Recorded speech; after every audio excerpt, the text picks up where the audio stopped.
সবাই জিত হতে পারে কিন্তু প্রসেনজিৎ একটাই। হ্যালো ফ্রেন্ডস, আমি অর্পণ। তো আজ ভিডিওটা খুবই ইন্টারেস্টিং অ্যান্ড ইম্পর্টেন্ট একটা ভিডিও হতে চলেছে, তাকে ভিডিওটা স্কিপ না করে প্রথম থেকে শেষ অবধি দেখতে থাকো বন্ধুরা। তো যেটা বলছিলাম যে প্রসেনজিৎ চট্টোপাধ্যায় হওয়া অত সহজ নয়, অত সোজা নয়। আমি আগের দিন যে ভিডিওটা বানিয়েছিলাম আমি এটা বলার চেষ্টা করেছিলাম যে জিতদা যে প্রোগ্রামটা করেছেন, যে প্রোগ্রামটায় গেছেন, হ্যাঁ হতেই পারে অনেকে জিত ফ্যান্সরা আমাকে বলেছিল যে অর্পণদা তুমি যে ভিডিওটা বানিয়েছিল তোমার কোথাও ভুল হয়েছে। অনেকে গালাগালি দিয়েছে, অনেকে বিভিন্নভাবে বলার চেষ্টা করেছে যে তার আগে থেকে শিডিউল করা ছিল যে হাওড়াতে ওই অনুষ্ঠানটায় জিতদা যাবেন একটা সুপারস্টার হিসাবে, তিনি গান গাইবেন, নাচ গান হবে, হই হুল্লোড় হবে, পার্টি হবে, ঠিক আছে, একটা জাঁকজমকপূর্ণ একটা অনুষ্ঠান হবে, পারফরমেন্স হবে, জিতদা নিজে সেখানে পারফর্ম করবেন, বিভিন্ন গান গাইবেন, নাচ গান হবে। ওয়েল, সেটা হয়তো আগে থেকে ডিসাইড করা ছিল, বাট হঠাৎ করে আরজিকর যে কাণ্ডটা, যে রেপকেসটা হয়ে গিয়েছে, যে ইনসিডেন্টটা, ভয়াবহ ইনসিডেন্টটা যেটা ঘটে গিয়েছে, সেটা তো আগে থেকে কেউ জানতো না যে সেটা হবে। বাট তারপরেও ক্যান্সেল করা যেত। এই ঘটনাটা যেহেতু 2-3 দিন, এক সপ্তাহ যাবৎ ঘটছে, এরম খারাপ একটা পরিস্থিতি, রাজ্যের পরিস্থিতি সহ দেশের পরিস্থিতি যে এতটা খারাপ, ধিক্কার জানাচ্ছে সবাই, মানুষজন ক্ষেপে আছে, নারীরা তাদের সুরক্ষার জন্য মিছিল করছে, পথ অবরোধ করছে, রাত্রি দখল করছে।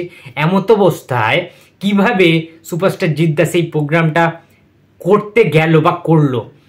তিনি গিয়েছেন অনুষ্ঠানে, ঠিক আছে, তিনি কিন্তু ক্যান্সেলও করতে পারতেন, কিন্তু সেটা তিনি করেননি। আমি এখানেই প্রশ্ন চিহ্নটা রেখেছিলাম যে আজকে বুম্বাদা, আমাদের সবার প্রিয় প্রসেনজিৎ চট্টোপাধ্যায়, কতটা বড় মনের মানুষের পরিচয় দিয়েছেন এবং কতটা তার ভ্যালু রয়েছে যে তিনি আজকে একটা প্রোগ্রাম ছিল 18 তারিখে ব্যারাকপুরের প্রেস ক্লাবের একটা অনুষ্ঠান ছিল, সেইখানে কিন্তু একটা জাঁকজমকপূর্ণ আনন্দ সম্পন্ন একটা প্রোগ্রাম হওয়ার কথা ছিল। সেইখানে এই আরজিওর যে ঘটনাটা ঘটেছে, আরজিকর মেডিকেল কলেজের যে অ্যাক্সিডেন্টটা হয়ে গেছে, এইটার জন্য বুম্বাদা কিন্তু সেই অনুষ্ঠানটা ক্যান্সেল করে দিয়েছে, পোস্টপোন করে দিয়েছেন। বুঝতে পারছো তফাৎটা? জিতের সাথে প্রসেনজিতের এটাই হচ্ছে পার্থক্য, এটাই হচ্ছে তফাৎ। তোমাদের প্রমাণ সহ আমি আজকে দেখিয়ে দেব যে বুম্বাদা একটা ভিডিওর মাধ্যমে, একটা বাইটের মাধ্যমে প্রোগ্রামটাকে পুরোপুরি ড্রপ করে দিয়েছে, ক্যান্সেল করে দিয়েছেন। তো দেখে নাও ভিডিওটা। নমস্কার, আমি প্রসেনজিৎ চট্টোপাধ্যায়। আগামী 18 তারিখ 18ই অগস্ট আমার ব্যারাকপুর প্রেস ক্লাবের একটি অনুষ্ঠানে নিশ্চয়ই আসার কথা ছিল এবং আমি সম্মতি দিয়েছিলাম আমি আসব। তবে আপনারা সকলে জানেন যে এই মুহূর্তে যে পরিস্থিতি, আমি আলোচনা করেছিলাম প্রেস ক্লাবের সদস্যদের সঙ্গে, আমরা একই মত যে আমরা এই সময় একটা বিনোদনের অনুষ্ঠান করব না, আমরা পরবর্তীকালে করব এবং যখন পরবর্তীকালে ব্যারাকপুর প্রেস ক্লাব থেকে অনুষ্ঠান আয়োজিত হবে তখন আমি নিশ্চয়ই থাকার চেষ্টা করব, আপনাদের সবার সঙ্গে আমার দেখা হবে। আমি আন্তরিক ধন্যবাদ জানাবো প্রেস ক্লাবের, ব্যারাকপুর প্রেস ক্লাবের সমস্ত সদস্যদের, আমি তাদের কাছে কৃতজ্ঞ। ভালো থাকবেন সবাই।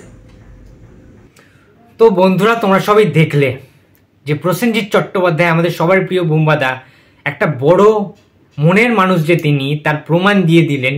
একটা মনুষ্যত্ব বোধ বা একটা যে বিবেক বলে যে বস্তু বুম্বাদার রয়েছে, তিনি কিন্তু সেই পরিচয়টা দিলেন একজন নাগরিক হিসাবে, একজন মানুষ হিসাবে। তার যে মনুষ্যত্ব বোধটা এখনো ফুরিয়ে যাননি, তিনি যে বিবেকহীনতায় ভুগছেন না, একটা জিগারের পরিচয় দিলেন, একটা দিলের পরিচয় দিলেন, একটা সহৃদয় সম্পন্ন মানুষের কিন্তু পরিচয় দিলেন প্রসেনজিৎ চট্টোপাধ্যায়। সুতরাং আমি এটাই বলতে চাইলাম যে যেখানে প্রসেনজিৎ চট্টোপাধ্যায় তার অনুষ্ঠান ক্যান্সেল করে দিচ্ছেন এই ঘটনাটার জন্য, সেখানে জিতদা কি পারতেন না তার প্রোগ্রামটাকে ক্যান্সেল করতে? কি একেবারে গুরুত্বপূর্ণ প্রোগ্রাম ছিল সেটা, যে সেটা ক্যান্সেল করা গেল না?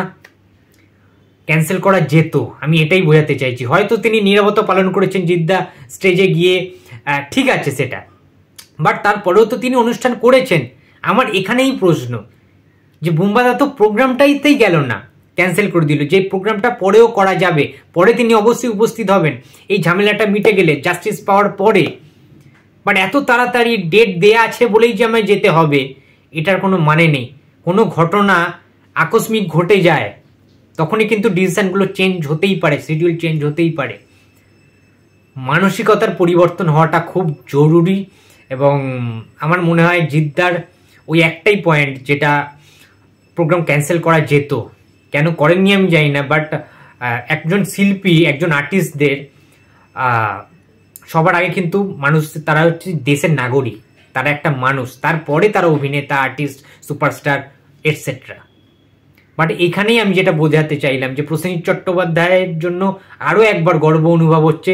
We proud of you Bumbada, you are Prosenjit Chatterjee, you are the great man. Hats off to you and নমস্কার, নমস্কার জানাই বুম্বাদা। তুমি এরকমই ভালো মানুষ হয়ে থেকো, মহৎ ব্যক্তিত্বের পরিচয় দিও এবং সবার পাশে থেকো। Love you Bumbada, proud of you.